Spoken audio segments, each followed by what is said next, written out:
So we are afraid of failure. We are afraid of failure. Mà ông như nào bố muốn hoạt chào ngồi chi chào ta thêm nhiều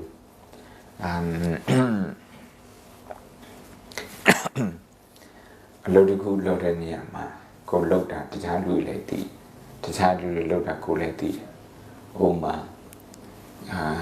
ngà đang quên gì mà sự bảo ngà đang quên gì mà sẽ đang quên gì mà sẽ đang quên gì mà sự cô sao mới gì ra thì cha lùi lại tí tí được hành động đó luôn nên stressဖြစ်we afraid of failure မအောင်ခံဘယ်လိုလုပ်မှာတော့အဲ့ဒီစိတ်ကအမြဲတမ်းဖြစ်တယ်အဲ့လိုဖြစ်တဲ့ခါကျတော့ threat focus ဆိုတာကအစမပြေမဲ့အရာပေါ့အမြဲတမ်းအစမပြေနိုင်တဲ့အန်ဒရယ်ဒီခြေလမ်းမှားနေတဲ့ဟာအဲ့ဒါပဲအမြဲတမ်းတွေးနေတဲ့ခါကျတော့အုံနောက်က amygdala ဆိုတဲ့ဒီနောက်ကဟော်မုန်းနေဆိုရင် cortisol hormone တို့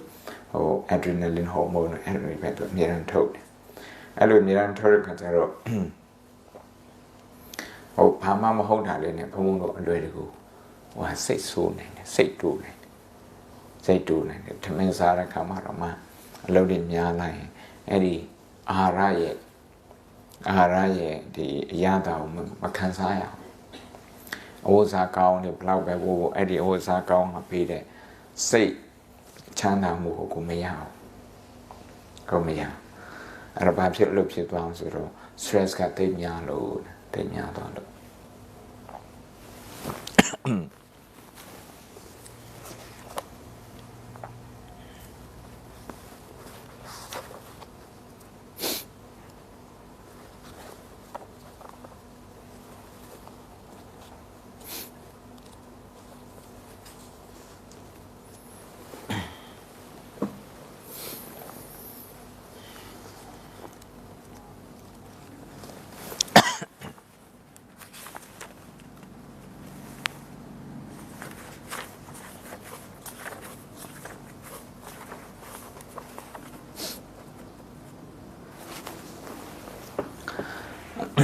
the mention the stress management ကို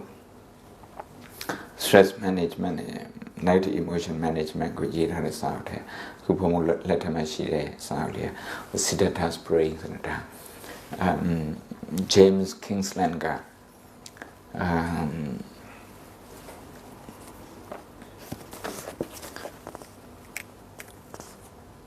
New Scientist နဲ့နောက်ပြီးတော့ magazine ကို Nature ဆိုတဲ့တိတ်ပံ magazine ရဲ့ editor ဖြစ်25နှစ်လုပ်ခဲ့ပါတယ်တိတ်ပံမျက်ရှင်တယောက်သူကိုယ်တိုင်တရားထိုင်ပြီးတော့သူများတွေလုပ်ထားတဲ့ research ကသူလုပ်ထားတဲ့ research ကသူဘာတွေပြောသွားတော့ဆိုရှေ့မှာရှိတဲ့ hippocampus ခေါ်တယ် neurology က the hippocampus plays a part in both memory and emotion regulation ဒီရှေ့ကအုံနောက်ကမှန်ဉာဏ်ကောင်းတယ်လုပ်တယ်နောက်ပြီးတော့ကိုယ် emotion ကို control လုပ်နိုင်တာ regulate လုပ်နိုင်တယ်ဆိုတာကိုကသူ့ကို master လုပ်နိုင်တာပေါ့ master လုပ်နိုင်တယ်အဲ့တော့ဘာ emotion ဖြစ်လာပြီဆိုတာကိုသိတယ်တခြားလူကိုယ်နဲ့စကားပြောနေတယ်လို့သူ့ emotion ကသူဒီလိုစကားပြောရင်ဘာ emotion ဖြစ်တယ်ဆိုတာအဲ့ဒါကိုနားလည်တယ်အဲ့လိုနားလည်တော့now Dr. Richard Davidson of Wisconsin about the emotional life of your brain. Through pure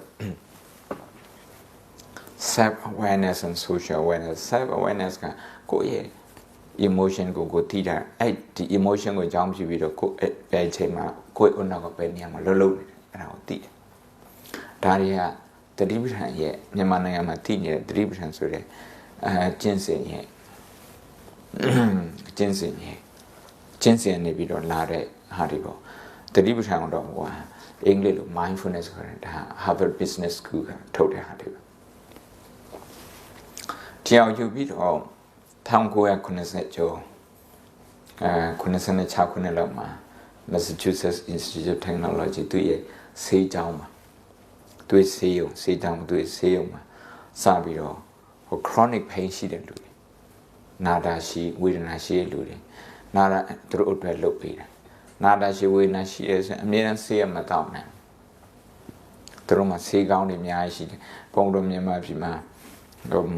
say Shilong Colon authorities winter, Banka Yadwine, Singapore Young Wine, the London West Channel, or a thing and quarter Joe Barry. American Child Road Yai Bobiro, similar now, advanced technology in the medical science. Time I to one. Need and thought me to kidney to kind of mechanic. Kidney layer may say, and I don't have kidney layer as a young watch it on me. It had to get GJ. And mindfulness based stress reductions or MBSR. Eddie, home, both about the young Chilum home. But they made a say, Pamokara to our young Chile. Professor John Cabezas, to our physician. Say Ubaki and Nina, now Zania, Nina, and Yai, and Jai, dear time couldn't. Have we met the Taludia, Mayomo, to a patient is a poem you. But what the road thing billet I can. Amiasu, any painkiller, Tabumulu. Tabumulos and a quick kidney, a tailor lomumulo. And the Rua, they are time kind. To do little bit time kind. To little time kind. Brahma, Luchinum Hold, Tikanara Machine, within our kind of nine porter, when I'm Silla Kama, to a when I'm Silla Suraka is a stressful situation. In that moment, how our mind reacts to that stress. I have to do a savings. I don't want a neurology advancement physical cancer or blood pressure retain now interview load now or 100 time 20 sit at level load. I could begin sending a sample to a FMRI tiny cancer. I already tweet also.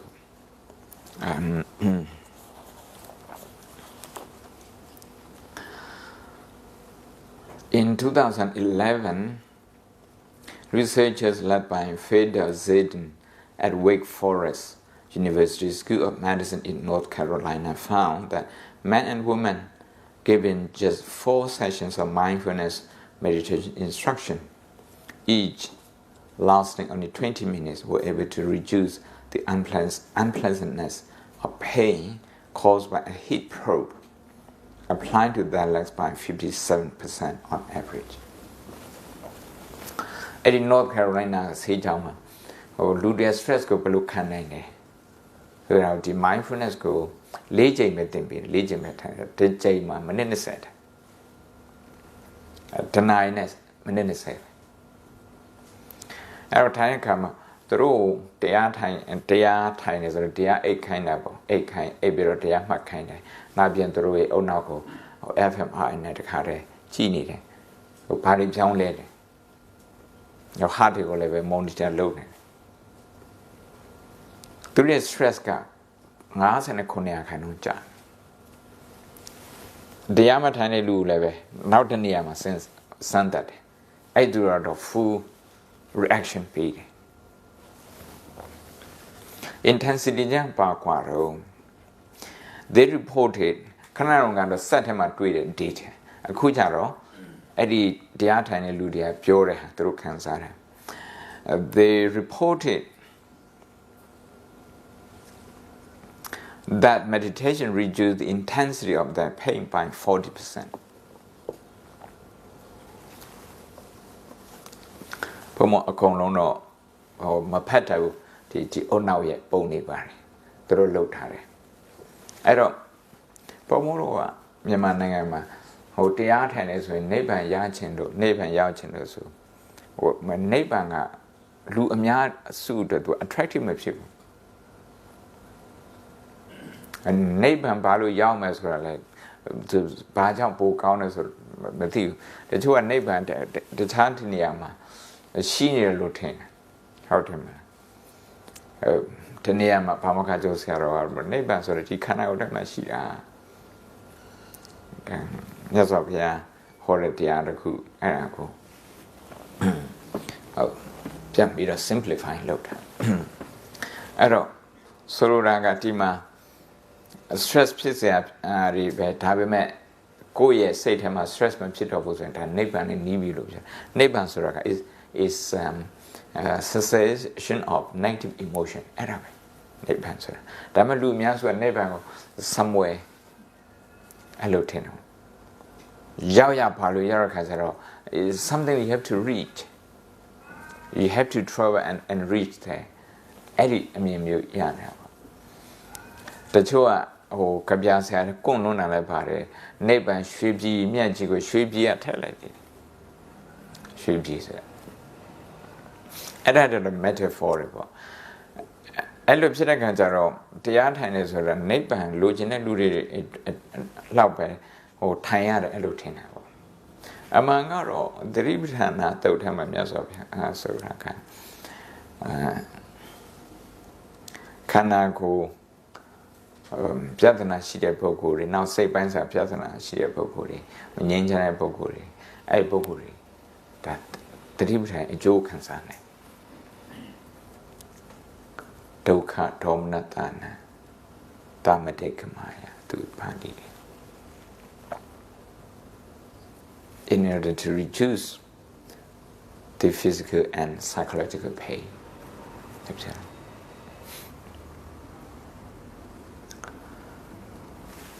Promo video clip the group the World Economic Forum, the Ribtan Jump Jore Handy, Chamanit. Yale University, send them Pilla. Yale University, amused me. Scientists, Dr. Haiti Copers, to one video, to a scientist like who the meditator like hotel. Erao, Turina Lobido, Seaboy Lunganshin, World Economy Forum, but do the Teddy as a guide to my Potita. Home, Lunganshin. The guy top decision makers, as we are buying science and policy, CY policy kind of words, the road that Long Island is a multi corporate, the national corporate debt. Being is when the economist debt won the Nobel Prize winner. I Horror lecture lidiku. Daga YouTube Tamashibane. The science behind mindfulness, or mindfulness as a tool, the science behind mindfulness as a tool for happiness. Mindfulness, the deep tank at pure shensu. A low lua, a long uncle, my pure shimbo yeji.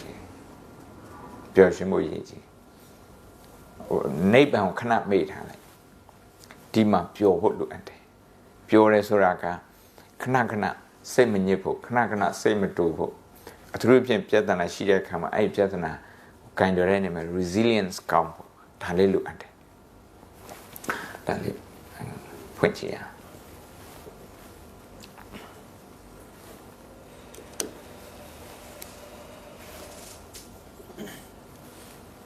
Go low time of Chile Chayman. Oh, now.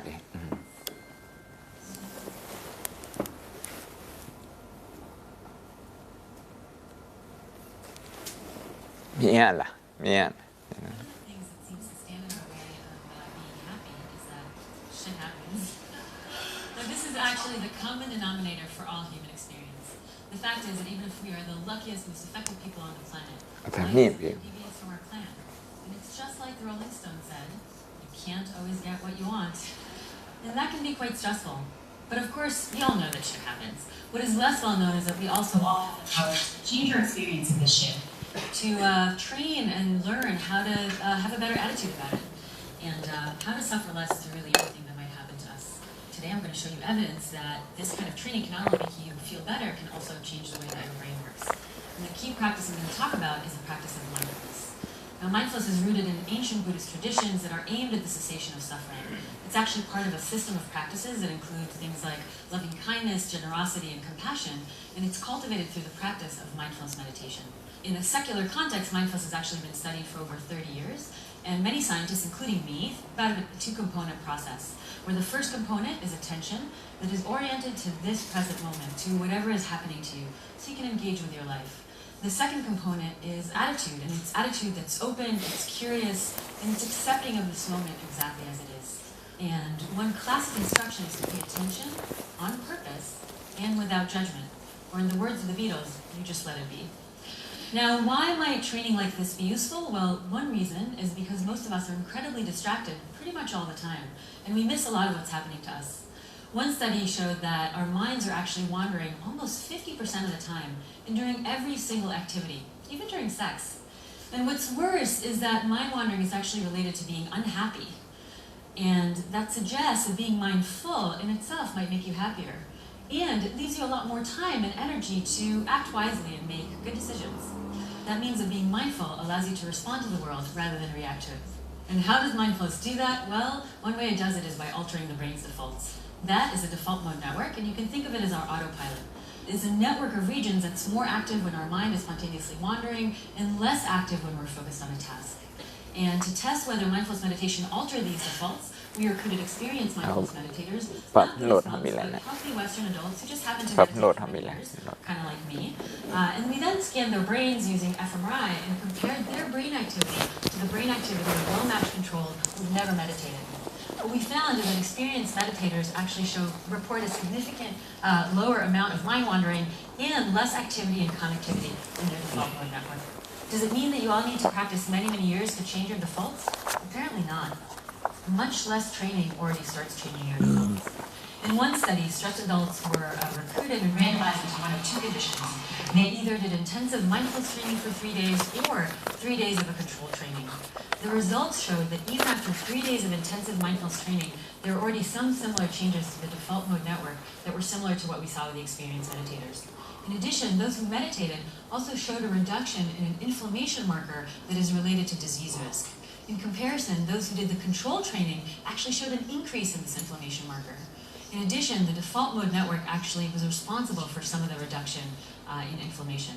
This suggests that mindfulness training changes your brain, it changes your emotional experience, and it changes your body in a way that makes you more resilient to stress and disease. And there's even more good news here.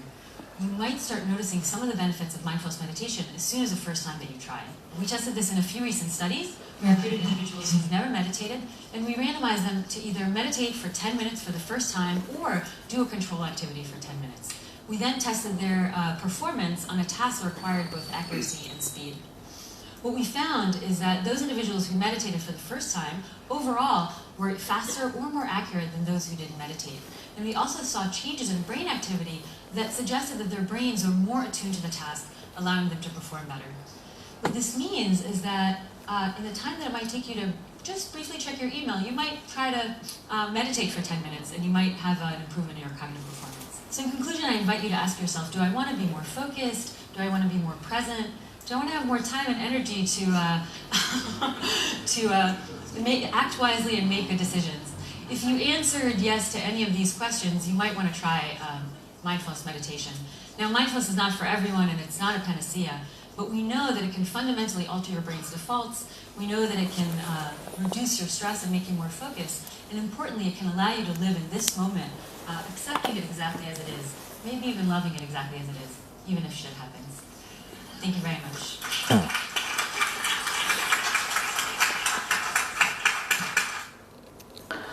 Mindfulness တဲ့တတိကိုတိဆောက်တဲ့ awareness ကိုတိဆောက်တဲ့စနစ်ကားတဲ့ဒါဗုဒ္ဓဘာသာအနေလာတယ်သူက system တစ်ခုရဲ့စိတ်ပိုင်းဖြစ်တယ်ဆို system တစ်ခုကဒါလဲလန်းစင်နော်လဲလန်းစင်အဲ့ဒါပြော mechanism ပါဆိုတယ်ဘာဖြစ်လို့meditate လုပ်ဖို့လိုအပ်တယ်ဆို mind wandering ဖြစ်တယ်အချိန်90ခန်းလောက်ကကိုလုံးနေတဲ့အလုံးမှာစိတ်ကမရှိဘူး mind wandering ဖြစ်တယ်အဲ့လိုဖြစ်တဲ့ပုဂ္ဂိုလ်ဟာstress တန်ကိုသိမခံနိုင်ဘူးနောက်ပြီးတော့တိတ်ပြီးတော့လုပ်ငန်းမှာရောဘဝမှာရောတိတ်ပြီးမပြောရှင်ဘူးစိတ်လွင့်တဲ့ပုဂ္ဂိုလ်စိတ်ကထိလွယ်ရှားလွယ် vulnerable ဖြစ်တယ်ပေါ့အဲ့တော့ဘာလို့မှတော့ so we have to change a brain default default ကအားလုံးသိတဲ့အတိုင်း IT မှာလို့သမီးက IT လို့ဆိုတော့ default ဆိုတာသူ့ရဲ့ပုံမှန်ရှိနေတဲ့အနေအထားတွေအဲ့ဒီ default ပုံမှန်ရှိနေတဲ့အနေအထားကကြောက်စိတ်ဖြစ်ရင်ဒါကြောက်စိတ်က default ဖြစ်တယ် default position ဖြစ်တယ်ကြောက်စိတ်က stress က default ဖြစ်တယ်ဆိုရင်ဒါဟိုနေ့စဉ်ဘဝမှာကိုလောက်တာဘလောက်ပဲအောင်မြင်အဲ့အောင်မြင်မှုကိုကြည့်ပြီးတော့ပျော်ရွှင်ဖို့အတွက်ကမဖြစ်နိုင်သေးဘူး။ဘာဖြစ်လို့မဖြစ်နိုင်တော့ဆိုတော့ဒီနောက်ကfight and flight ဆိုတဲ့အဲ့ဒီနေရာ fear center မှာသူအဓိကလှုပ်နေတော့အဲ့ဒီ 4 ကိုပြောင်းအောင်မယ်။အဲ့လိုပြောင်းတာဘလောက်ထိလှုပ်ဖို့လိုအပ်တော့ဖိုးနေလောက်အကြိုက်တရားထိုင်ဖို့နေလိုအပ်တာ3 ရက်တရားထိုင်တယ်အဲ့ brain default ကစပြီးတော့ပြောင်းပြီ3 ရက်ဘယ်ချိန်မှာစပြီးတော့ဒီအပြောင်းလဲလေးစတွေးနိုင်တော့7 မိနစ်နဲ့တွေးနေ7 မိနစ်နဲ့နောက်ဟိုပြောင်းလဲတာလေးတွေးနေနောက်မှလို့တဲ့နောက်နဲ့ရှေ့မှလို့တဲ့နောက်တွေလူဘိန်းစကားနဲ့ပြောပါတော့amygdala နဲ့ hippocampus ကိုအဲ့ scientific term နဲ့ခဏလေးနောက်မှာလှုပ်တဲ့အုံနောက်ကဒါကြောက်စိတ်ခြေခံရှေ့မှာလှုပ်တဲ့အုံနောက်ကဒါကြောက်စိတ်မရှိဘူးကြောက်စိတ်မရှိဘူးမကောက်ဘူးသူက calm ဖြစ်ပြီးတော့ဒီရှေ့အုံနောက်ကိုသူ executive brain လို့ခေါ်တာဆုံးဖြတ်ချက်မှန်တဲ့အုံနောက်ဒီဆရာမကြီးပြောပါတယ်သူတို့ကအလုပ်လုပ်တဲ့နေရာမှာစမ်းကြည့်တာဒီလေmindfulness လုပ်တဲ့လူတွေက decision ပို့မှန်းတယ်အဲ့ဒါဒီမကောက် mindfulness reduces inflammation marker ကဆေးပညာတွေနဲ့ဘာမို့လို့ခန္ဓာကိုယ်ထဲမှာယောဂဖြစ်စေတဲ့ cell တော့ပါပြီးသားပဲကျန်းမာစေတဲ့ cell လည်းပါပြီးသားပဲ cell ကိုကိုကသွားပြီး exercise လုပ်တော့သွားပြီးတော့အားပေးတော့အထူးဖြင့်ကိုယ့်ရဲ့အတွေးနဲ့ကိုယ့်ရဲ့ lifestyle ကဘယ် cell ကိုသွားပြီးတော့အားပေးတော့တကယ်လို့ inflammation marker ဆိုတာဒါယောဂဖြစ်စေတဲ့ cell အဲ့ cell တွေကိုကိုယ်ကသွားပြီးတော့အားပေးတယ်ဆိုဥပမာဆိုရင်လည်းစိတ်နဲ့ဒီအဆိုးမြင်နဲ့ဝါဒနဲ့ negative thinking နဲ့အဲ့ဒီအရာတွေနဲ့သွားပြီးတော့အားပေးတယ်ဆိုရင်အဲ့ဒီ inflammation marker ယောဂဖြစ်စေ inflammation marker သူအားကောင်းတာပါပဲဒါတည်းကိုယ်လက်ထက်မှာရှိတယ်အဲ့လိုမဟုတ်ပဲနဲ့နေရာတိုင်းမှာအကောင်းမြင်ဝါဒရှိအောင်ထားနိုင်မယ်အထူးသဖြင့်ကိုဖြစ်ချင်တဲ့ဟာမဖြစ်ဖြစ်မလာတဲ့အခါမှာဥပမာဘုံကရည်နွေးကိုအခုလိုချင်တယ်ဆိုတော့3 မိနစ်လောက်စောင့်တယ်အဲ့3 မိနစ်အတွင်းမှာဖြစ်တဲ့ stress 3 မိနစ်အတွင်းမှာဖြစ်တဲ့ stress အစားတော့ကိုအခုလိုချင်တယ်လက်ထောက်စင်းတွေမိတ်ခဲလို့နောက်တနားကျမှရမယ်ဆိုအဲ့တနားအတွင်းမှာဖြစ်တဲ့ stress အဲ့ stress ကိုဘုံကဘယ်လို handle လုပ်မှာအဲ့ဒီအချိန်တွင်းမှာ negative အတွေးမဝင်ဘဲနဲ့ positive အတွေးဆက်လက်ပြီးတော့ရှင်းတန်းနေအောင်ကိုဘာလုပ်နိုင်တော့ဘာလုပ်အောင်ဒါလေးကိုပြောတာတကယ်လို့ဘုံက negative အတွေးကိုဟိုပဲအဲ့ဒီတဏှာအတွင်းမှာစောင်းမရမချင်းအဲ့လိုဖြစ်တယ်ဆိုရင်စောင်းရောက်လာတဲ့ခါကျတော့အဲ့ negative အတွေးချက်ချင်းပြောင်းမသွားတကြိုးဟာတနေ့ကုန် it lingers on the whole day တနေ့ကုန်အဲ့လိုဖြစ်နေဒါကြောင့် mindfulness လုပ်တဲ့ပုဂ္ဂိုလ်ဟာ3 ခုအရာ3 ခုအတွက်ကောင်းတယ်တစ်ခုကတော့ခန္ဓာကိုယ်ကျန်းမာစေတယ်အဲ့ဒီ inflammation marker တွေကိုတိတ်ပြီး active မဖြစ်စေဘူး now စိတ်အနေနဲ့ဆိုရင်လည်းpositive ပို့ပြီးတော့ဖြစ်တယ်ဖြစ်နေတဲ့အခြေအနေဥပမာတဏှာကြမှာရောက်လာမယ်ဆိုရင်ဘုံကအဲ့ဒီဟာကိုလက်ခံလိုက်ရင်အဲ့ဒီ delay ဖြစ်တဲ့ဟာနဲ့ဆိုပြီးတော့ fight မလုပ်တော့ fight မလုပ်တဲ့ခါကျတော့အဲ့ဒီနေရာမှာဘုံရဲ့ energy ကိုမလိုအပ်ဘဲနဲ့ဆိုပြီးတော့မသုံးတော့မဟုတ်ရင် energy ရန်သုံးဒီအုံနောက်က it has just 2% of our weight body ခန္ဓာကိုယ်လေ့ချင်ရင်နေရာခိုင်နှုန်းပဲရှိတဲ့ဒီအုံနောက်က energy ကိုတော့25ခန်းလုံးထိသုံးနေဆိုတော့ဒီအုံနောက်ကသွားပြီးတော့တနင်္ဂနွေ delay ဖြစ်တဲ့ဟာဒါမှမဟုတ်ဆို3မိနစ်ရင်နွေး delay ဖြစ်တဲ့ဟာနဲ့သွားပြီးတော့ဘုံကအကြီးကျယ်ရန်ဖြစ်နေတယ်ဆိုရင်ရင်နွေးရောက်လာတဲ့အခါမှာကို energy အများကြီးကုန်သွားပြီဒီရင်နွေးကို enjoy လုပ်ဖို့အတွက်ဆိုတာခက်သွားတယ်ကဲဆိုရင်နောက်ပြီးတော့ our brain is more attuned to task ဒီ mindfulness လုပ်တဲ့လူတွေကသူတို့အနောက်ကလောက်ရမယ်အလုပ်အတွက်ပို့ပြီးတော့အဆင်သင့်ဖြစ်တယ်ဆိုလိုတာကနောက်ထပ် study တစ်ခုမှာလို့တွေ့တာဒီလိုစိတ်တည်ငြိမ်တဲ့ပုဂ္ဂိုလ်ကစိတ်မတည်ငြိမ်တဲ့ပုဂ္ဂိုလ်တွေရာခိုင်နှုန်း30ပို့ပြီး performance ကောင်းတယ် efficiency ကောင်းတယ်သူခဏနာမတွေ့ရကိုယ် emotion ကိုနားမလဲဘူးနောက်ဟိုတစ်ဖက်ကပြော emotion ကိုနားမလဲဘူးဆိုရင်အစည်းအဝေးထဲမှာကိုအမြင်နဲ့မတူတဲ့အတန်တခုကိုကြားရရင်စိတ်ကကြောက်စဖြစ်သွားတယ်ငါအချမ်းငါပြောတဲ့အတိုင်းမရမှာငါအချမ်းအတိုင်းမဖြစ်မှာဆိုတော့အဲ့ကြောက်စဖြစ်တယ်အဲ့ကြောက်စဖြစ်ရင်ဟိုဘက်လူပြောတဲ့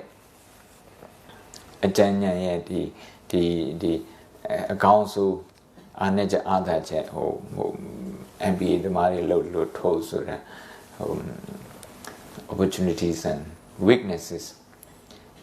အဲ့ဒါတွေကို analyze လုပ်ဖို့အတွက်သူကအားနေတာဒါကြောင့်တချို့နေရာမှာဆိုရင်မိနစ်20နဲ့ PMS ဝေးကတနင်္လာလောက်ကြာတနင်္လာနဲ့ PMS ဝေးက2နာရီလောက်အဲ့လိုဖြစ်သွားတယ်အစည်းအဝေးတွေအကြိုင်ဘာဖြစ်လို့လဲဆိုတော့ဒါ emotional hurt တွေအဲ့လိုဖြစ်နေတာပေါ့စိတ် emotion ပဲဆိုင်အဲ့တော့ဒါလေးကတော့တတိနဲ့ပတ်သက်တဲ့ဟာလေးပေါ့နော်ဒါကိုဘုံလို့လက်တွေ့လေးလုပ်ကြည့်မယ်ပထမဆုံးတော့3မိနစ်ပဲလုပ်ကြည့်3မိနစ်ပဲလုပ်ကြည့်နော်3မိနစ်ပဲလုပ်ကြည့်မယ်နောက်ပြီးတော့မှ9မိနစ်လောက်လုပ်ကြည့်3မိနစ်လုပ်ကြည့်လုပ်ပြီးတဲ့အခါမှာမေးချင်တာရှိမေးပါပြီးရင်ဖို့တော့9မိနစ်တော့ဆက်လုပ်ဒီဟာကိုလုပ်နေတာဝင်လေထွက်လေရှူတဲ့အခါမှာဝင်လေကိုရှူတဲ့အခါမှာတေနေတော့အဲ့လိုရှူအဲ့လိုကြည်တွက်ပါ count your breathing 1 2 3တေနေတော့ slow and gentle breathing count your in breath 1 2 3 now ဝင်လေရှူချိုက်ဖြစ်ရင်ခဏလေးအသက်အောင်ထားလိုက်တေနေတော့အသက်အောင်ထားလိုက်ပြီးတော့ထွက်လေရှူတဲ့အခါမှာ3နေတစ်ပြောင်းပြန် reverse ပြန်ပြီးတော့ရည်တွက်ပါအဲ့လိုလုပ်တဲ့အခါမှာ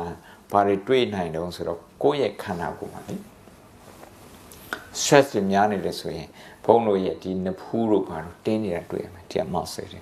ဒီကဘာဖြစ်လို့နောက်ပြီးတော့မေးစေတို့တင်းနေတာတွေ့ရမယ်တင်းနေဆိုရင် short ပေးပါစိတ် short ပေးပါအဲ့ဒါ stress chemical ခေါ်တယ်အဲ့ဒါအဘိဓမ္မာစကားနဲ့ပြောရင်တော့ stress ဆိုတဲ့ဒီ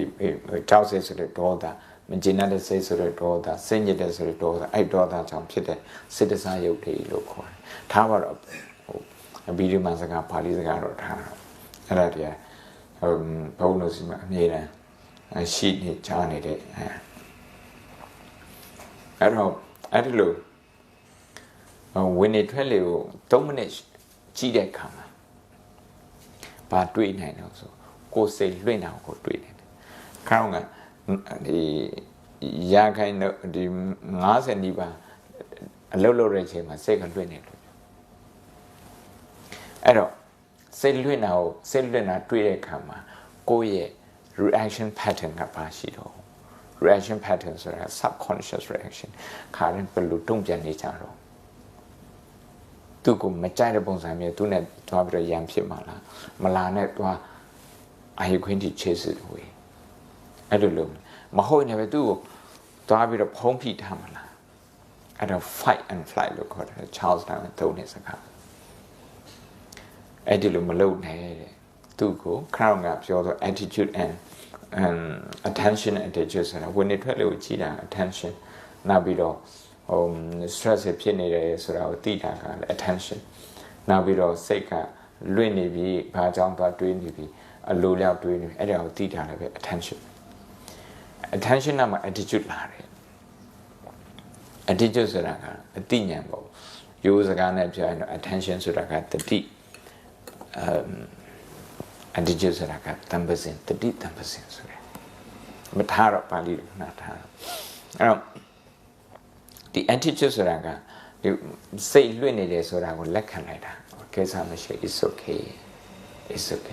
စိတ်လွင့်တာဒါဒီကျမှစိတ်လွင့်တယ်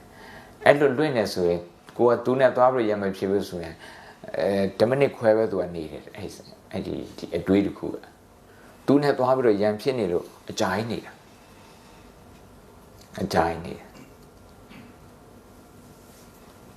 အရှင်စန္ဒလိကစံညွန်ရေးတဲ့ရုပ်ရှင်ကဘာခေါ်တော့မုံပါတော့မုံဆွဲအတွေးတစ်ခုမုံရင်အဲ့အတွေးကခေါင်းထဲမှာဆွဲနေတယ်လူတယောက်ကိုမုံနေအဲ့ဒီလူတယောက်ရဲ့ image အဲ့ဒီလူတယောက်ရဲ့ behavior အဲ့လူတယောက်အကြောင်းကကိုယ်ဆက်တယ်ဘယ်တော့မှမမေ့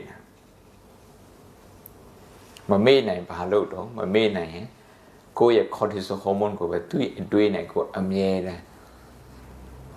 active ဖြစ်အောင်လုပ်နေတယ်။ तू ကတော့ဟိုမှာ तू ကနေ तू အိတ်နေ तू ကနေ तू စားနေတောင်းနေကိုကနာဒီမှာ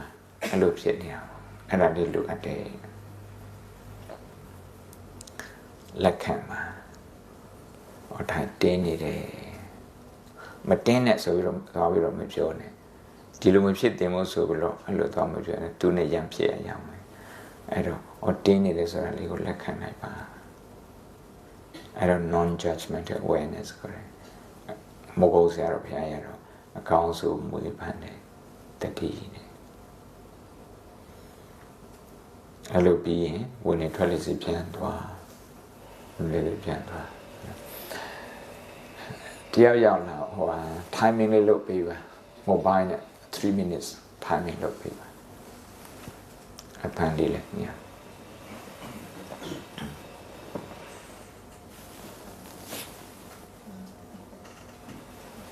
တော့မနေပဲနော်ကဲခက်ထိုင်ပေါ်မှာဒီ comfortable ဖြစ်အောင်ထိုင်ပါတဖြစ်အောင်ထိုင်ပါနောက်ချက်ထောက်ကိုဆူထားပေးပါချက်ထောက်ဆူထားပေးပါလက်ကိုလည်းပဲဆူထားပေးပါ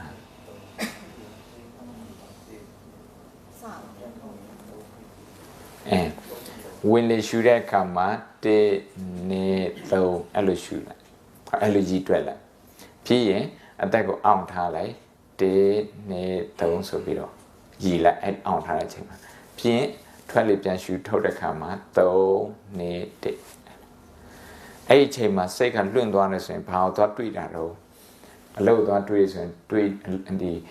အလုတ်ကြောင့်တွေးနေတယ်အလုတ်ကြောင့်တွေးနေတယ်အလုတ်ကြောင့်တွေးအဲ့လို3ချိန်4ချိန်တော့သူ့ကိုလက်ခံလိုက် accept လုပ်လိုက်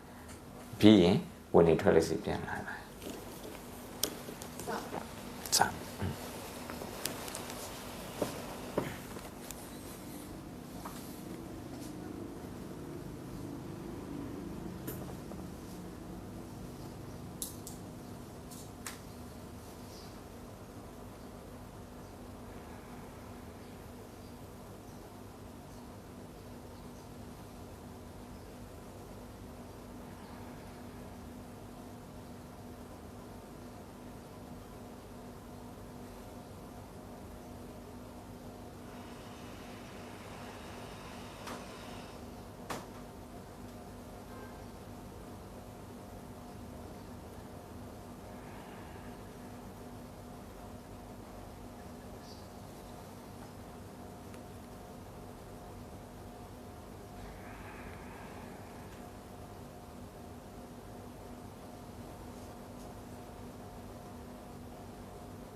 3 minutes နော်ဒါ3 minutes အတွင်းမှာကိုရလာတဲ့ဒီငြိမ်မှုလေးပဲအချိန်ကြီးများရင်အလုပ်ခွင့်မှာမထိုင်ဖြစ်မှာဆိုလို့မလုပ်ဖြစ်မှာဆိုဒါကနေ့လည်စာစားပြီးတဲ့အခါ3 မိနစ်လောက်အလုပ်ဝင်တဲ့အချိန်မှာ3 မိနစ်လောက်ညနေအိမ်ပြန်ခါနေလေးမှာ3 မိနစ်လောက်အဲ့လိုလုပ်တဲ့ဆိုရင်အလုပ်မှာကိုရှိတဲ့ stress ကအိမ်တိပါမတော့ဒီကြားထဲမှာလည်းပဲဒီ stress တွေဖြစ်ရင် stress ကိုသိတယ်နောက်တစ်ခု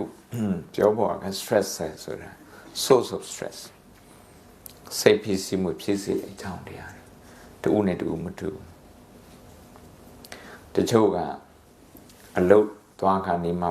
ပစ္စည်းတွေပဲညာပါထားတယ်ဆိုတာအဲ့ဒီနေရာသူကပစ္စည်းတွေလိုအပ်တဲ့ပစ္စည်းတွေအဲ့ဒီမှာထည့်တာယူတာ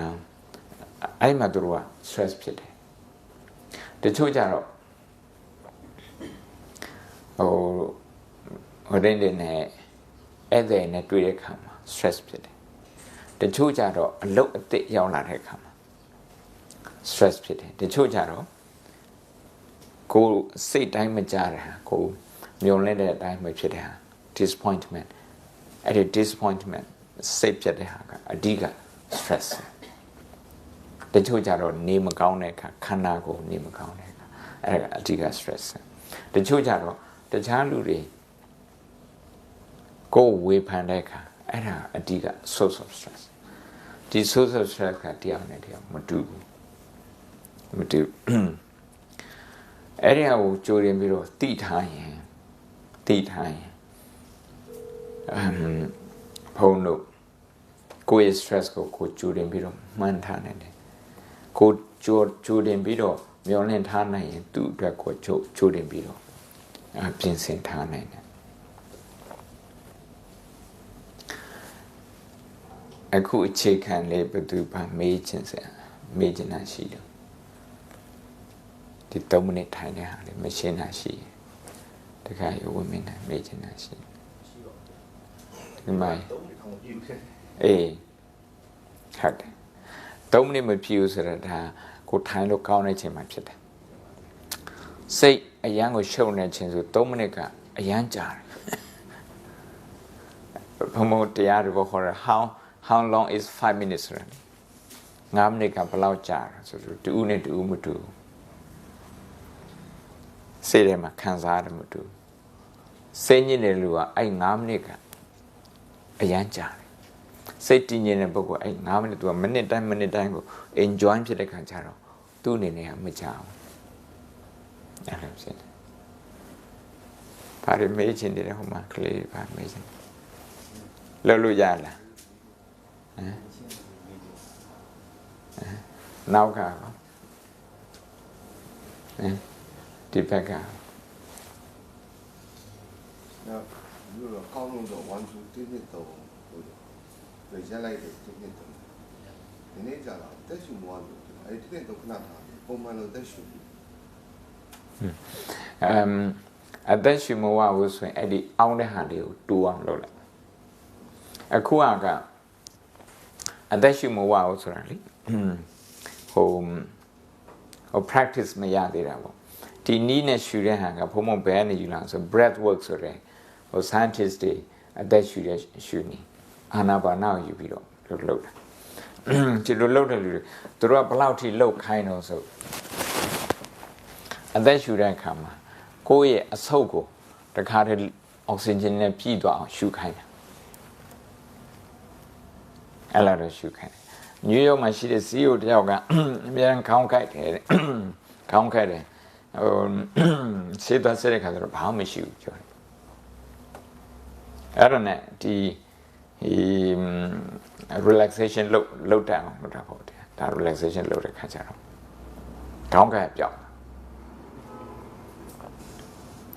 ခေါင်းကိုက်ပြောက် breath work ဆိုတဲ့သူရဲ့ website လေးဒီတန်းရှိပါတယ်ဒါကျမ်းမာရေးအတွက်အသက်ရှူတယ်ဟုတ်တယ်တကယ်လို့အဲ့လိုဖြစ်တယ်ဆိုရင်အသက်ရှူတယ်မဝဘူးဆိုရင်အသက်အောင့်တဲ့ဟာလေးကိုခဏလေးထားလိုက်အသက်အောင့်တဲ့ဟာလေး အဲ့လောက်ဒီတင်းတဲ့သုံးဒီမကြီးပဲနဲ့ပေါ့ခဏနည်းနည်းလေးပဲအသက်ကိုအောင်ထားတယ်အသက်ကိုအောင်ထားခြင်းအဖြစ်ဘုန်းတို့အသက်ရှူတဲ့အခါမှာလမ်းအထိအောက်ဆီဂျင်ရောက်တယ်ဆိုတာဟုတ်ကိုအဲ့တော့ ensure လုပ်တာမဟုတ်ရင်တချို့လူတွေအသက်ရှူတာ share လို့ဖြစ်တယ်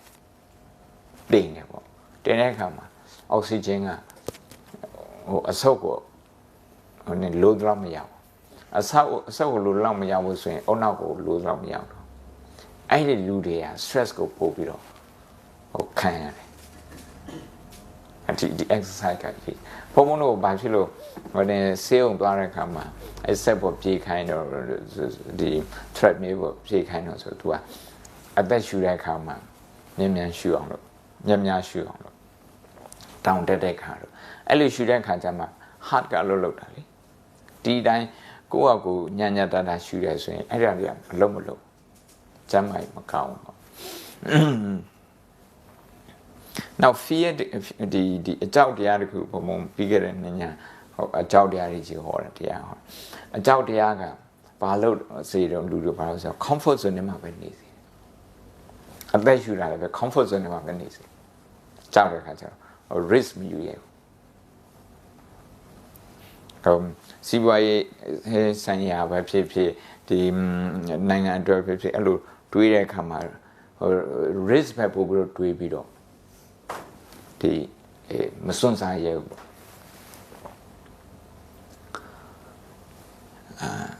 နောက်တစ်ခုက stress အရင်များလို့ကြောက်စိတ်များတဲ့လူကသူတို့ရဲ့အတွေ့အကြုံ creative မဖြစ်ဘူးဘုံကလေးတယောက်မေးတယ်အပြေမှန်လေးအရင်မခက်ပါဘူးဒါပညာတတ်သူတစ်ခုဒီဟာသင်ပေးနေတယ်ရှင်ပြတကယ်လို့ဒီဗီဒီယိုက demands နှစ်ခုပြိုင်လာတယ်ဆိုရင်လောက်ရမယ့်အလုပ်တစ်ခုပြိုင်လာဆိုပြီးတော့လုပ်မှာတစ်ခုကတော့သူကတီလာဆောင်ခြင်းတယ်မဒရိတ်ဆန်ကိုမတတ်ချင်နောက်တစ်ခုကတော့သူကကျောင်းထဲမှာရှိတဲ့တစ်ပင်တွေကိုရေလောင်းဖို့အတွက်တာဝန်ရှိတယ်အဲ့ဒါသူတာဝန်အဲ့တောင်ကိုလောင်းတဲ့နေရာမှာ तू ကသွားလောင်းမယ်ဆိုရင်အဲ့ထိုင်းမှာ BSA ရှိနေတော့ BSA တည်သွားမှာဘယ်တခုယူရမှာမေးတဲ့မေးခွန်းကိုက तू ကတခြား option မရှိဘူးဆိုပြီးတော့မေးတဲ့မေးခွန်း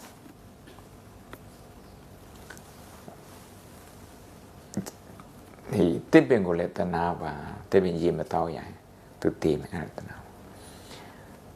တစ်ပင်ရေတောက်ရအောင်ရေလောင်းလိုက်တဲ့ခါမှာသူတို့လည်းတနာသူတို့ဘယ်ဆေးလေးတည်သွားသူတို့လည်းတနာတဲ့စိတ်အရင်ဖြစ်အောင်ကရုဏာဖြစ် compassion ဆိုရင်ခရစ်ယာန်တခုပြမယ် compassion ဖြစ်အောင်လို့အဲ့လိုဖြစ်တယ်ဆိုရင် creative ဖြစ်တဲ့အတွေ့ပေါ်လာလိမ့်မယ်ဒီပြီးတော့နားမလည်သေးဘူးဘုံပြောတာ creative အတွေ့ဆိုတာကအဲ့နားမှာဘုံတို့လက်ညှိုးလောက်ရှိတဲ့တွင်းနဲ့တွင်းတူးလိုက်ပါလားအဲ့ဒီတစ်ပင်အမြင့်နာမှာဒီလိုတစ်ပင်မြင့်နာလက်ညှိုးလောက်လက်ညှိုးလောက်ရှိတဲ့တွင်းနဲ့ဟိုနေတုပ်လေးနဲ့ထိုးလိုက်အဲ့ဒီထဲမှာရေထည့်ရင်အဲ့ဒီထဲမှာပြည့်စုံမရှိဘူးရေကလည်းပဲအမြင့်စီကိုရောက်တယ်ဟို creative ဖြစ်တာကိုပြောပါတယ်တစ်ပင်အတွက်လည်းတွေးတယ်ဘယ်စိတ်အတွက်လည်းတွေးတယ်အခု तू တွေးတာက तू ဘာတွေးတာလဲဆိုတော့ငါတာဝငါရဲ့တီလာ तू အဲ့လိုတွေးတာငါတီလာမကျိုးအောင်နောက်ငါတာဝလည်းမဖြစ်အောင် तू ငါနဲ့တွေးတာ self center ဖြစ်တယ်ခေါ်တာပေါ့အင်္ဂလိပ်တော့ self center တွေးနေတွေးတာအဲ့လိုမတွေးဘဲနဲ့တခြားလူအတွက်ဆိုဒီနေရာပါရှိတာနော်တစ်ပင်နဲ့ပရွက်စိတ်နဲ့အဲ့ဒါရှိဒီတိုင်းဆိုရင်အခုနည်းနည်းလေးခက်ကြလေးထိုင်ပြီ9မိနစ်လောက်ထိုင်9မိနစ်ထိုင်ပြီးရင်ဘုံဘကရုဏာတင်ပေးခြင်း9မိနစ်လောက်ထိုင်အခုတင်တဲ့အခါအခုထိုင်တဲ့အခါမှာ stress ဖြစ်တဲ့ဟာတွေကိုသွားပြီးတော့တွေးစေခြင်းပထမဆုံးဝင်နေထွက်လေကြည့် ဝင်နေထွက်လေ10မိနစ်2မိနစ်လောက်ကြည့်ပြီးနောက်ကိုယ့်ရဲ့အလုပ်ကိုယ့်ရဲ့လုပ်ငန်း stress ဖြစ်စေတဲ့လုပ်ငန်းအိမ်မှာလားလုပ်ငန်းမှာလား decision တော့မဲ့ဟာတွေလားအစည်းအဝေးတွေမှာလားဒါမှမဟုတ်ခီးသွားတဲ့ဟာတွေလားအဲ့ဒါကိုတွေးကြည့်တဲ့အခါမှာဘာ reaction တွေဖြစ်တယ်ကိုယ့်ရဲ့ရှိနေကြအကျင့်တွေးရဲ့အကျင့်စိတ်ရဲ့အကျင့်ကိုမြင်နိုင်တယ်အဲ့လိုမြင်နေစဉ်သူ့ကိုလက်ခံနိုင်အကောင့်ဆိုတော့မပြောငါဒီလိုမတွေးသေးဘူးငါဒီလိုမဖြစ်ဆိုရင်အဲ့ဒီမှာငါအများကြီးသွားမထက်နဲ့ငါအများကြီးသွားမထက် personalize မလုပ်နဲ့လို့ပြောအင်္ဂလိပ်လိုပြောတာတော့ don't take it personally သူတို့ပြောတာရှင်းပါတယ်အဲ့လိုပြောတာဝင်နေထွက်လေရင်ကြီးလိုက်မယ်ပြီးရင်ကိုယ်စိတ်တိုင်းကြမဖြစ်တဲ့အခါစိတ်တိုင်းကြမဖြစ်တဲ့အခါမှာကို reaction အဲ့ဒီအကြောင်းတွေပြန်တွေးပြီးတော့အဲ့အချိန်မှာဘာ emotion တွေဖြစ်တော့အဲ့ emotion တွေကိုပဲလိုက်ပြီးတော့သိတဲ့ exercise လေးလုပ်ပေးပါအဲ့အချိန်မှာဘာ emotion တွေဖြစ်တယ်အဲ့အချိန်ဘာ emotion တွေဖြစ်တယ်ဆိုတော့ဘာလဲနှစ်ခုသုံးလေးခုလို့တည်ပြီးဆိုဝင်နေထွက်စီပြန်လာပါကဲစမယ်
video တစ်ခု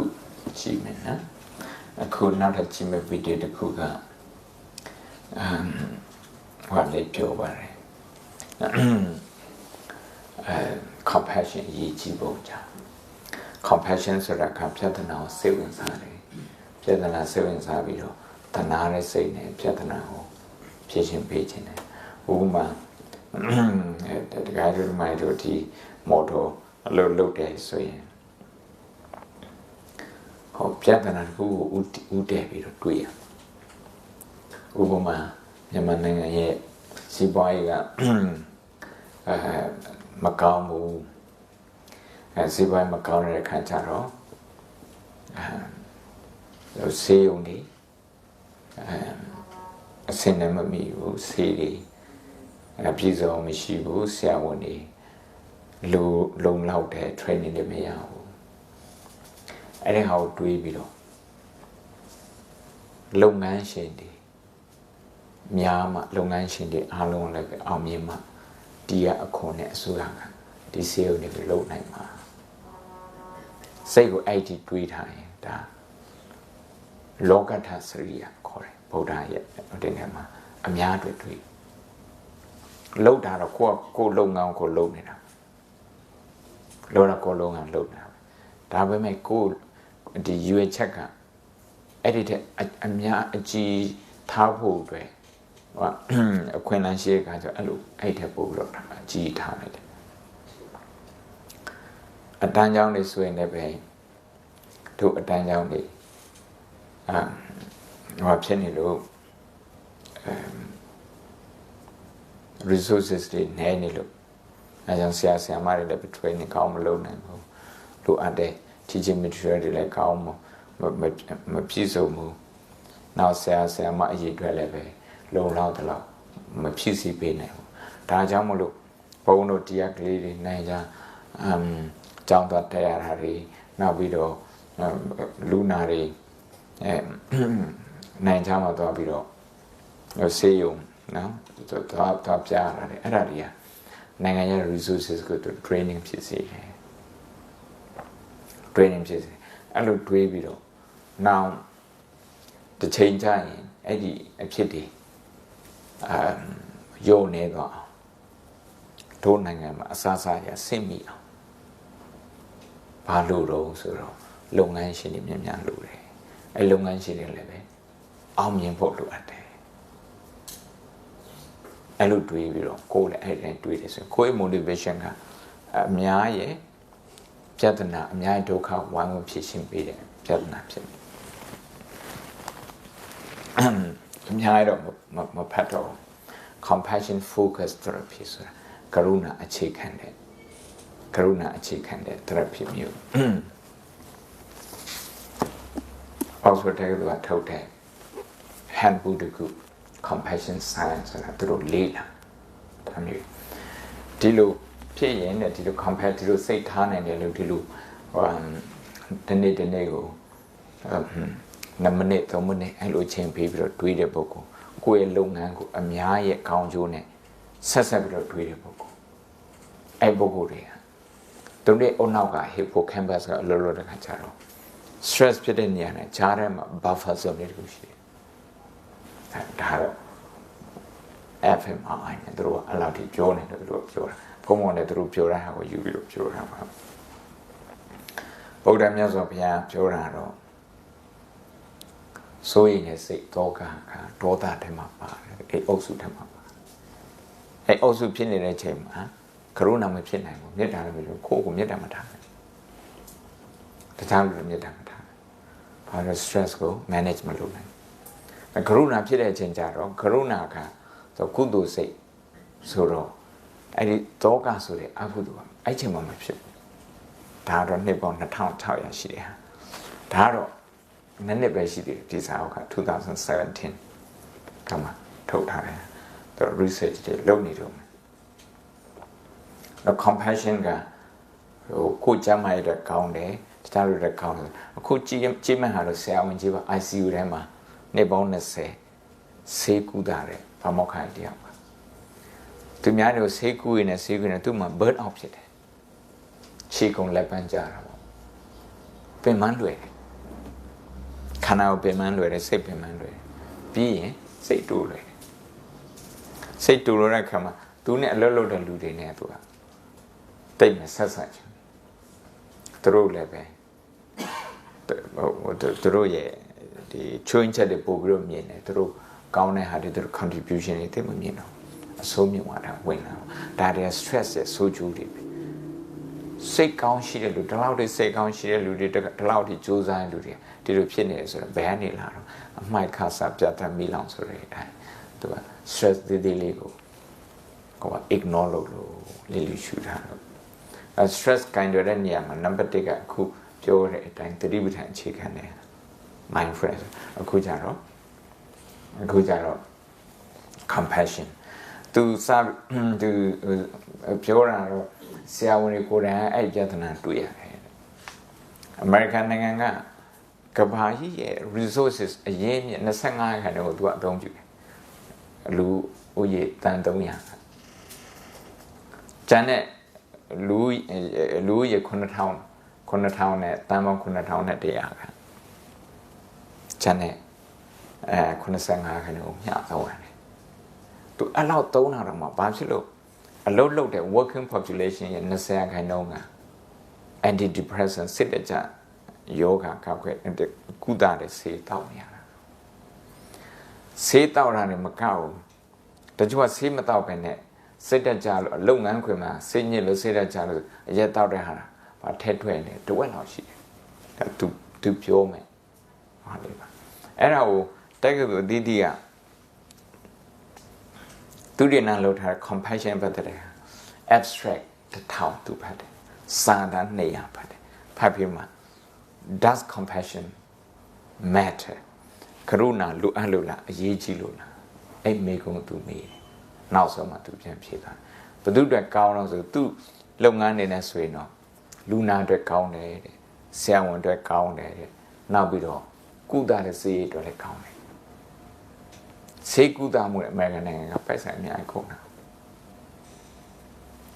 insurance မရှိရလို့တန်ပေါင်း40ကျော်ဆိုတော့ဒါအိုဘားမားနဲ့ Trump နဲ့ဟိုညင်းခုန်တဲ့အရာတစ်ခုထဲမှာပါတော့ Obama health care အဲ့ဒီတန်40ကျော် insurance ရှိအောင်လုပ်ပေးတဲ့စနစ်အဲ့တော့ Trump ကမကောင်းဘူးဆိုပြီးပြန်ဖြစ်တယ်အဲ့ဒါအဓိကideology မှာစကားများတာအဲ့တော့အကုန်ကြလည်းများတယ်တစ်ဖက်ကဆရာဝန်တွေဟာstress တွေများပြီးတော့လူနာတွေကိုနာမည်လည်းမသိဘူးလူနာတွေကိုစစ်တဲ့ခါမှာလူနာတွေမျက်နှာလည်းမကြည့်ဘူးကွန်ပျူတာထဲမှာပဲကြည့်တာများဆိုတော့အဲ့လူနာပြောတဲ့အတိုင်းအဲ့ဆရာဝန်ပြောတဲ့အတိုင်းလူနာသိမလို့ချင်နောက်ပြီးတော့ကရုဏာမရှိတဲ့လူကလူနာတရားကိုကုသတဲ့နေရာမှာ meticulous မဖြစ်ဘူးအမှားတွေလုပ်တတ်တယ် medical error တွေပိုများတယ်အဲ့ဒါနားထောင်ကြည့်အောင်ဆွီဒင်မှာကားတက်တဲ့ဟာနဲ့သူစပြီးတော့ပြောတယ်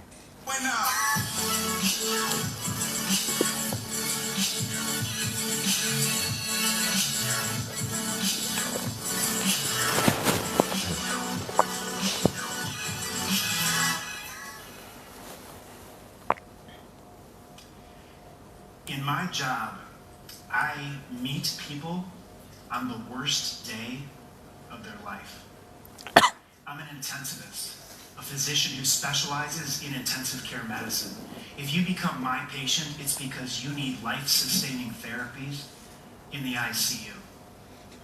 Lately, I've been rethinking how I care for people. Let me tell you why. On February 27, 2007, on a snowy stretch of highway outside of Uppsala, Sweden, 2 buses collided head-on. This is what was left of one of the buses. 6 people died, but miraculously, 56 people were saved. 5 years later, researchers asked the question, what do survivors remember? They interviewed every survivor, and using a rigorous qualitative research methodology, they found two common themes in the data. The first was expected, the physical pain that they felt at the moment of impact. But the other theme, a lack of compassion from the caregivers and all the hospitals. That's what they remembered 5 years later. These data have begun to open my eyes to a stark reality. In healthcare, we are in the midst of a compassion crisis. Scientists define compassion as an emotional response to another's pain or suffering involving an authentic desire to help. It's different from sympathy or empathy, which are the feeling and understanding components, in that compassion also involves taking action. So here are the data. Research from Harvard University found that nearly 50% of Americans believe that our healthcare system and our providers are not compassionate. 2/3 of patients have had a meaningful healthcare experience with a lack of compassion. Rigorous research show that 70% of opportunities for compassion are missed by physicians, and compassion comprises less than 1% of all communications by physicians to patients. These data are compounded by an epidemic of burnout in healthcare providers. Burnout is characterized by depersonalization, which is an inability to make a personal connection. And in the era of electronic medical records, rigorous research shows that healthcare providers spend more time looking into computer screens than looking patients in the eyes. Based on all of these data, I conclude we have a compassion crisis indeed. But here's the big question. Does it matter? Does compassion really matter? Now you may say, of course compassion matters. We have a moral imperative. It's part of the art of medicine. And of course I agree. But is compassion just in the art of medicine? Or are there also evidence-based effects belonging in the science of medicine? And what is the evidence? In addition to being an intensivist, I'm also a physician scientist. In other words, I'm a research nerd. I like data, and my hypothesis was that compassion matters for patients, for patient care, and for those who care for patients. So I went to the biomedical literature, and I used a methodology called systematic review. So over 2 years through the National Library of Medicine, I reviewed more than 1,000 scientific abstracts, more than 200 research studies in total. And today I share with you what I found. The effects of compassion on patients, on patient care, and specifically the cost of care, and on those who care for patients, our healthcare providers. There are more than 20 distinct mechanisms of action by which compassion can have beneficial effects on patients. Let's go to the data. Let's start with the practical. If you have compassion for patients, you may be more likely to be meticulous about their care, or have higher quality standards, and lower likelihood of making a major medical error. But there are also physiological effects. Compassion can buffer stress-mediated disease. Compassion can also modulate a patient's experience of pain.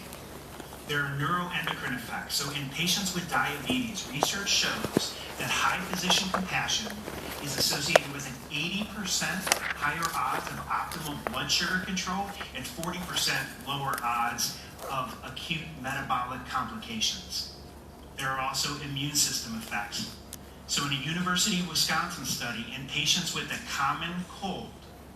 high physician compassion as rated by patients was associated with enhanced immune response, shorter duration of symptoms, and lower severity of symptoms. And importantly, compassion can impact patient self-care. If you care deeply about patients, and they know that, they may be more likely to take their medicine. In a Johns Hopkins study of 1,700 patients with HIV, researchers asked patients, does your physician know you as a person? Knowing the patient as a person was associated with 33% higher odds of adherence to therapy and 20% higher odds of having no detectable virus in the blood. Compassion has also been associated with lower healthcare costs, which are a major factor in the health of our economy. In primary care, for example, research from the University of Rochester and UC Davis have shown that compassionate, patient-centered care is associated with lower discretionary resource utilization. So fewer diagnostic tests, fewer referrals to specialists, fewer unnecessary hospitalizations, and lower total healthcare charges. So here's the bottom line. If healthcare providers actually spend more time talking to patients, maybe we don't need so many tests and referrals. But what about time? We've all heard the expression, time is money, but time is also a vital factor in the efficiency and the economics of healthcare. So here's a staggering number, 56. Research from Harvard University shows that 56% of physicians believe they do not have time for compassion. This is in the context of a classic study from Princeton University on helping behaviors, which found that it wasn't the intrinsic belief of the importance of helping by the potential helper, it was whether or not the potential helper believed they had enough time to help. So how long does it actually take for a meaningful expression of compassion? To address this, researchers from Johns Hopkins University did a randomized controlled trial in patients with cancer who were having a consultation with the oncologist. And in this randomized trial, the primary outcome measure was anxiety. And if you have cancer, it's a pretty important outcome measure. So they found that patients randomized to a compassion intervention from the oncologist had less anxiety than usual care. So what was the compassion intervention? I could describe it for you, but instead I'm just going to read it to you. From the oncologist at the beginning of the consultation. I know this is a tough experience to go through, and I want you to know that I am here with you. Some of the things that I say to you today may be difficult to understand, so I want you to feel comfortable in stopping me. If something I say is confusing or doesn't make sense, we are here together, and we will go through this together. And at the end of the consultation, the oncologist said, I know this is a tough time for you, and I want to emphasize again that we are in this together. I will be with you each step along the way. So how long did that take? They timed it, 40 seconds. So this randomized trial shows that all you need is 40 seconds of compassion to make a meaningful difference. Importantly, 40 seconds of compassion can be a powerful therapy for the giver too. And this is important because these data are not just applicable to healthcare workers, but to everyone here today. Science shows that compassion for others can have a direct, positive effect on your own well-being. Neuroscience studies show that compassion for others can trigger reward pathways in the brain and positive emotion that can buffer or even counteract the activation of stress pathways and negative emotion. So, in effect, compassion for others can make you forget your own worries, at least temporarily. So now this is where the science meets the personal. A couple of years ago, after nearly 20 years of working in the ICU and meeting people on the worst day of their life, I came to a stark realization. I had almost every symptom of burnout. And let me assure you, that's not a good place to be. It can be a dark place. Currently, the recommended prescription for burnout is what I call escapism. Get away, detach, pull back, go on some nature hikes or whatever. But I was not buying it because I believed that the antidote to burnout had to be at the point of care. In personal connection, human connection,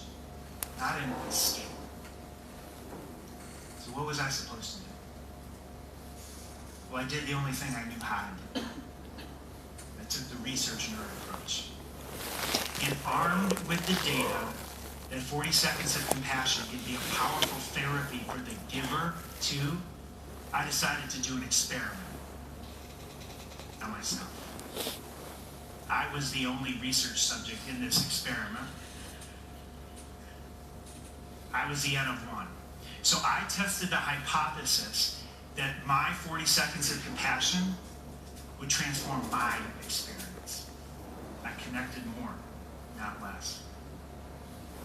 Cared more, not less. Leaned in rather than pulling back. And that was when the fog of burnout began to lift. My 40 seconds of compassion changed everything for me. Now you might be thinking, I'm speaking on the power of compassion, I must be the most compassionate doctor. But the truth, if I'm being honest, is that I'm still a work in progress. I'm working hard at compassion every day, but I see it now. And thankfully, science shows that change can happen. I used to think that people were either wired for compassion or they were not. But the preponderance of evidence in the scientific literature, both in healthcare workers and the general population, shows quite clearly that compassionate behaviors can, in fact, be learned. And that is good news indeed. So now it's time to answer the big question that I posed to you at the beginning. Does compassion matter? My systematic review of the literature now complete. 1,000 scientific abstracts, 200 research manuscripts, and one life-changing N of 1 experiment behind me. I now conclude with confidence. Compassion matters. For patients, for patient care, and for those who care for patients. Compassionate care belongs in the domain of evidence-based medicine.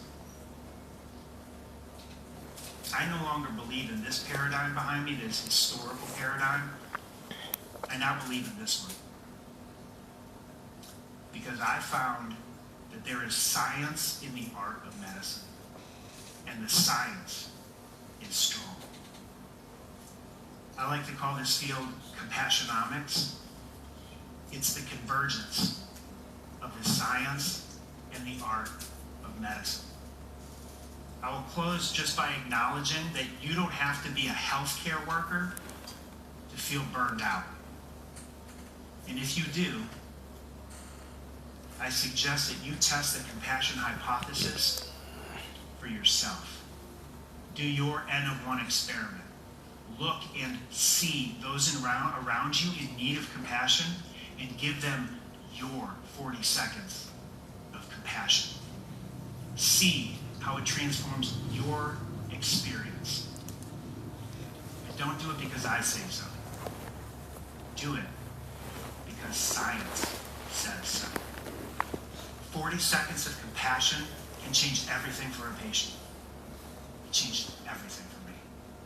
It can change everything for you too. And that is the power of 40 seconds. Thank you.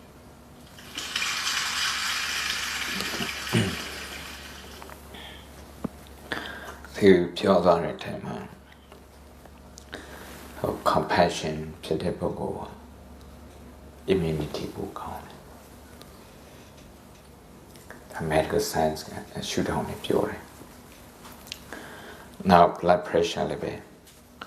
control လုပ်နိုင်တယ် နောက်တစ်ခုက compassion ရှိတဲ့ပုဂ္ဂိုလ် compassion ဖြစ်တဲ့ပုဂ္ဂိုလ်က တော်တော် stress မဖြစ်ဘူး အလုပ်ကိုရှော့ဖို့လည်းမလိုအလုပ်ကိုရှော့ဖို့လည်းမလိုသူက with compassion he is more connected he cares more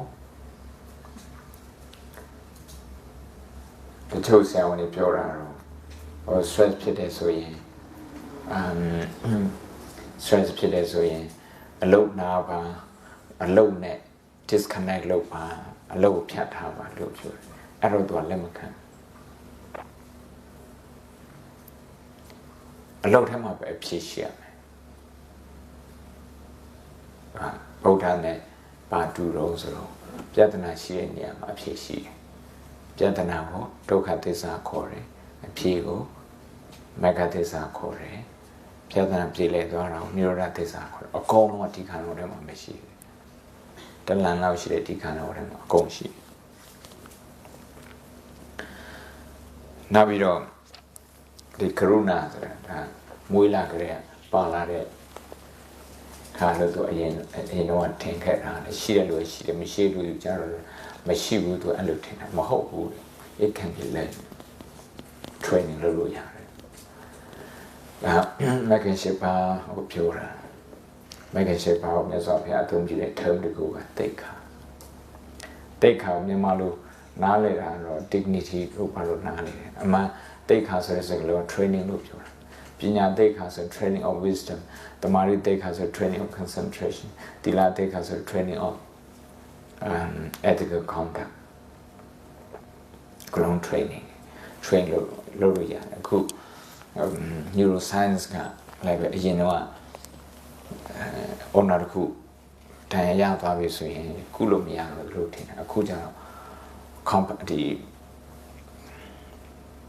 positive thinking ရှိတယ်ဆိုတော့ honor သူပြန်လို့ say good the brain that heal itself အဲ့ဒါပဲအဲ့ဒီ theory ကို neuroplasticity ဆိုပြီးတော့ခေါ်တယ်အခုကရုဏာတရားထိုင်နေရတယ်သိပေးမယ်ကရုဏာတရားထိုင်နေပြဿနာဟိုတွေးပြီးတော့ကိုယ့်ရဲ့စိတ်ထဲမှာတဏှာရဲ့စိတ်တွေမွေးပြီးပါတဏှာရဲ့စိတ်လေးမွေးပြီးဥပမာကိုယ့်ရဲ့ကိုယ်စိတ်တူသွားတဲ့ဟာကိုယ်စိတ်ညစ်တဲ့အဲ့ဒါကိုပြန်တွေးပြီးတော့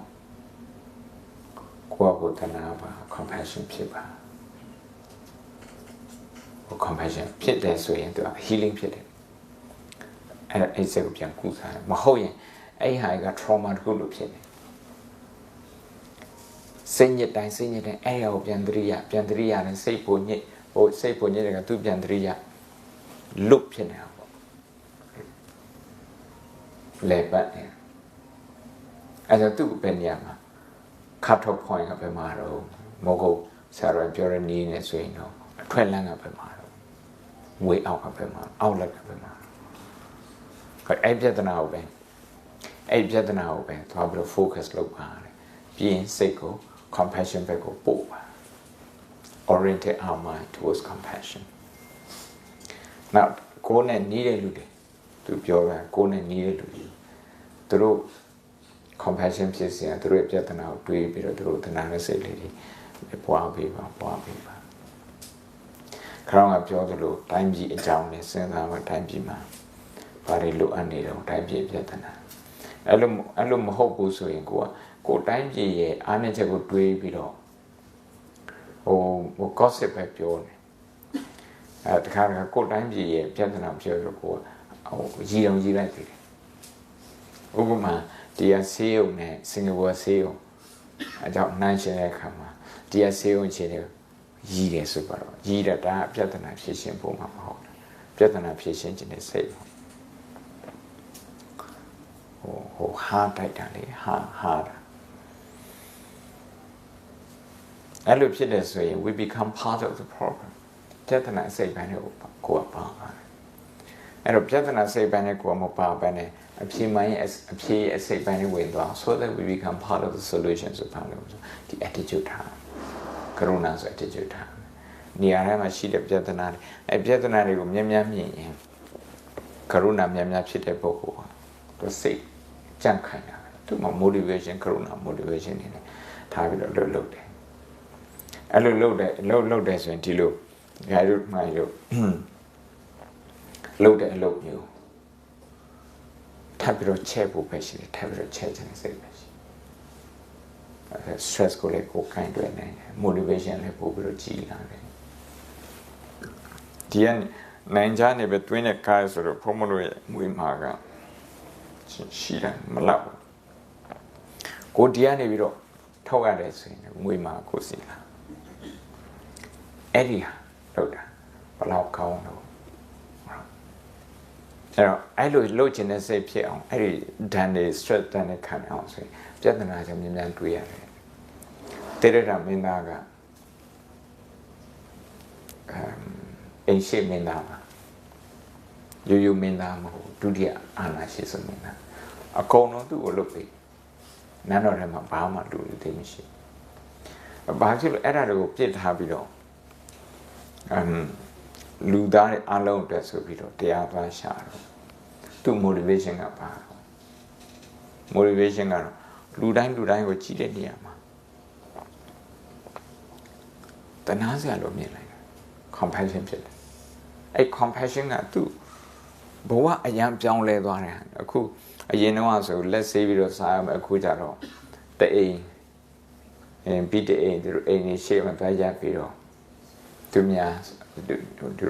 ဟိုလောင်းနေဆုံးစားရတယ်ဆိုတော့ဒါမသေးချာမေးရတဲ့အလုပ်ကိုသွားပြီးတော့လုပ်တာ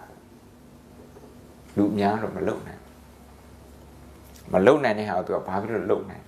နောက်ပြီးတော့ disappointment တွေသူကတစ်ခုပြီးတစ်ခုရတယ်စိတ်ပြတ်တဲ့ဟာတွေမအောင်မြင်တာတစ်ခုပြီးတစ်ခုအာလကာရမစီရောက်သွားတယ်ကြိုးစားတယ်သူလူချင်းတဲ့ဟာမဟုတ်ဥဒ္ဒခာရမဗုဒ္ဓစီရောက်သွားတယ်ကြိုးစားမရောက်asceticism ဆိုတာကဒုက္ခရစီကအဲ့ဒါလည်းသူရောက်သွားတယ်အဲ့ဒါလည်းပဲလူချင်းတဲ့ဟာမဟုတ်9 နှစ်ကျော်လောက်ခဲ့ရတာကတော့တစ်ခုပြီးတစ်ခုမဟုတ်ပဲဖြစ်တယ်စိတ်တက်မကြပဲနဲ့နောက်မဆုတ်တာဘာကြောင့်တော့ what kept him going compassion ကရုဏာဆိုတဲ့အရာဒါကြောင့်စိတ်တက်မကြအောင်ပြဿနာနဲ့တွေ့တဲ့အခါစိတ်တက်မကြဘယ်လိုလုပ်မှာဆိုဒါလေးလုပ်တယ်ကဲဘုံတို့9 မိနစ်လောက်ကရုဏာလုပ်မယ်နော်9 မိနစ်ကရုဏာလုပ်မယ်အဲ့ဒါတော့ကိုယ်ဒီတိုင်းပြည်ရဲ့ပြဿနာကိုတွေးပြီးတော့အဲ့တိုင်းပြည်ပြဿနာကဘယ်သူ့ကိုသွားပြီးတော့ဟောဖြစ်နေလဲလူတွေအများကြီးကို affect ဖြစ်နေတယ်ဒီနေ့မွေးလာတဲ့ကလေးကသူ့ကိုဆောင်းရှောက်ဖို့အတွက်စေးုံကောင်းမရှိကြောင်းကောင်းမရှိဘူးဆိုရင်သူနေဒီကလေးရဲ့ future ကအရန်ကိုဒုက္ခရောက်ပါအဲ့လိုပုံကိုယ်ကြီးဂျားမှာနေရတာဘုန်းတော်နေနဲ့ဒီအခုမှအစဉ်ပြေတဲ့ပုံကိုယ်ကြီးနေနဲ့လည်းပဲစမပြေတဲ့ပုံကိုယ်နဲ့နေရတယ်ဆိုတာဒါလုံးဝစိတ်ချမ်းသာနေတဲ့စိတ်မချမ်းသာနိုင်ဘူးပေါ့နော်ဒါကြောင့်မလို့ကိုယ့်ရဲ့အောင်မြင်မှုကတခြားလူတွေအောင်မြင်မှုနဲ့ဆက်ဆက်နေတယ်သူတို့ရဲ့အစမပြေမှုကလည်းကိုယ်အစမပြေမှုနဲ့ဆက်ဆက်နေတယ်အဲ့လိုတွေးပြီးတော့ကရုဏာလေးထားဖို့ပထမဆုံးတော့ကိုယ့်ကိုကရုဏာပွားဖို့ပါပဲကိုယ့်ရဲ့ stress အချောင်းတွေပြန်တွေးပြီးတော့ကိုယ့်ကိုကရုဏာပွားပါဘယ်ချိန်မှာ stress ဖြစ်တယ်ဘယ်ချိန်မှာစိတ်ညစ်တဲ့အဲ့ဒါနဲ့တွေ့ရကရုဏာပွားပြီးရင်တိုင်းပြည်အကြောင်းစဉ်းစားပြီးတော့တိုင်းပြည်ပြဿနာအဲ့ပြဿနာနေပြီးတော့ဘသူတွေကိုသွားပြီးတော့ impact ဖြစ်နေတယ်အကျိုးသက်မှုတွေရှိနေတယ်အဲ့လိုတွေးပြီးတော့သူတို့ကိုသနာရတဲ့စိတ်လေးမွေးပါ9 မိနစ်စာမယ်ဝင်လေထွက်လေချမ်းချမ်းနဲ့ရှိရှိပါ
3-4 မိနစ်လောက်ဟောလည်းရှိတယ်အချိန်လေးရှိတယ်မေးခွန်းမေးလို့ရ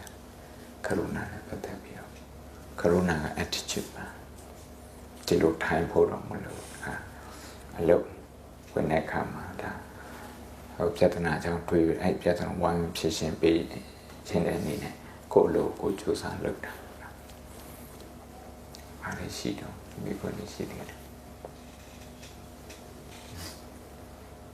ခိုင်းရှိလားဝင်နေတယ်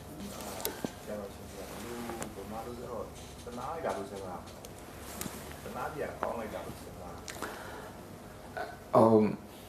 တနာစရာကောင်းတဲ့အဲ့ဒီလိုစဉ်းစားရင်ရတယ်ဟိုကတနာတယ်ဆိုတဲ့စကားလုံးကတော့မြန်မာလိုနည်းနည်းလေးပြဿနာရှိတယ်သူက status နဲ့တွားပြီးတော့နိုင်ရှင်းတာအဲ့နေရာမှာပြဿနာရှိနောက်ပြီးတော့တနာတယ်လို့ဆိုတဲ့စကားသုံးရင်ကိုယ်ကိုမတနာချင်ဘူးလို့လေအဲ့ဒါအရန်ကြီးပြဿနာများတယ်ဟိုကနေကြတယ်ထင်တာဟိုဒါကြောင့်သူ a big subject ဖြစ် self compassion အရေးကြီးပေါ့ဒါဗုဒ္ဓတရားတော်နဲ့ clinical psychology ဝိုင်းပြီးတော့သူတွေနားလုပ်ထားတယ်အဲ့တော့စေးချောင်းရဲ့ motto ကိုဘုံဘုံပြောပြမြန်မာနိုင်ငံစေးချောင်းတရားအနုကမ္မဥပဋ္ဌာကပါဠိလိုသုံးလို့တရားဆိုတာကတဏှာအနုကမ္မကတဏှာနဲ့မကောက်ကိုယ့်ရဲ့နှလုံးသားကတုံ့လှုပ်သွားတယ်သူတို့ရဲ့ပြဿနာကိုကြည့်ပြီးဥပဋ္ဌာကဆိုတာ action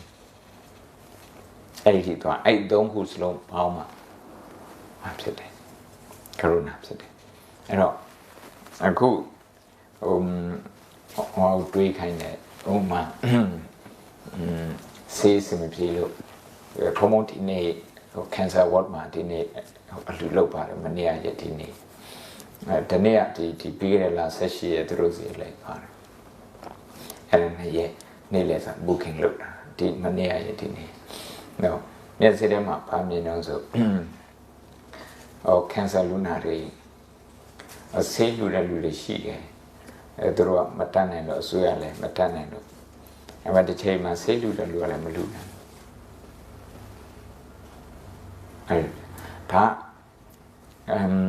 အဲ့ဒါကိုကြည့်ပြီးတော့တို့ဆေးရုံတွေ system အရအောင်သူကပြည့်စုံဖြစ်အောင်အဲ့ဒါကိုသူတို့ဒုက္ခကိုတနာပြီးတော့စီးပွားရေးများကောင်းအောင်ကိုယ်လည်းစီးပွားရေးကောင်းတခြားလူတွေစီးပွားရေးကောင်းအောင်ကောင်းမှဖြစ်မယ်အဲ့လိုဖြစ်တယ်ဆိုရင်ဒီကရဲ့စိတ်ထဲမှာပြန်ဘက်တွေကိုမကြောက်တော့ပြန်ဘက်တွေကိုချီးပြီးတော့ stress ဖြစ်တဲ့အဲ့ဒါမရှိတော့နံပါတ်1ဘာဖြစ်လို့ဆိုတော့တိုင်းပြည်ရဲ့ပြဿနာကြီးကိုဒါကိုယ့်ရဲ့ပြဿနာလို့ကိုယ်ယူဆတာအလှလုတ်တာပြောတော့မဟုတ်အလှလုတ်တဲ့ဟာက system ကိုပြောင်းလဲစေ system wise တွေးတဲ့ system ရတွေးတယ်ဆိုတာဒါလူတိုင်းကလုပ်ငန်းတွေကောင်းတယ်ဒါကလည်းလုပ်ငန်းတွေချဲ့ပြီးတော့အလုပ်တွေအများကြီးပေးနေတာမိသားစုအများကြီးကို system ရဆောင်ရှောက်တယ်ဒီတရားနေပြီးတော့ပေးတဲ့ခွန်တွေဒီ company လောက်အားနဲ့ပေးတဲ့ခွန်တွေအစိုးရအဲ့ဒါနဲ့တိုင်းပြည် manage လုပ်တာပဲ manage လုပ်တာအဲ့ဒါကြောင့်မလို့ဒုက္ခအကြောင်းများတွေးရတယ်ဟိုပြဿနာအကြောင်းများ problem based thinking ပဲပို့တာတရားတနာတဲ့စိတ်ဟုတ်ပါတယ်ဒါပေမဲ့တနာစားကောင်းမှတော့ဒါနဲ့တော့မပြီးဘူးပြဿနာအကြောင်းအဲ့ပြဿနာရဲ့ impact ကိုတွေးပြီးတော့အဲ့ပြဿနာကိုဖြေရှင်းပေးခြင်းနဲ့စိတ်လေးမွေးတာကြာဘူးအောင်ပါဠိလေးရွတ်လိုက်မယ်ဒုက္ခပါဏယနာကာရဗုဒ္ဓလက္ခဏာကရုဏာဆိုတာပြဿနာကိုဖယ်ရှားပေးခြင်းနဲ့ဟို activity ကိုပြောတာ behavior ကိုပြောတာကိုမင်းနဲ့တူယူရဲ exactly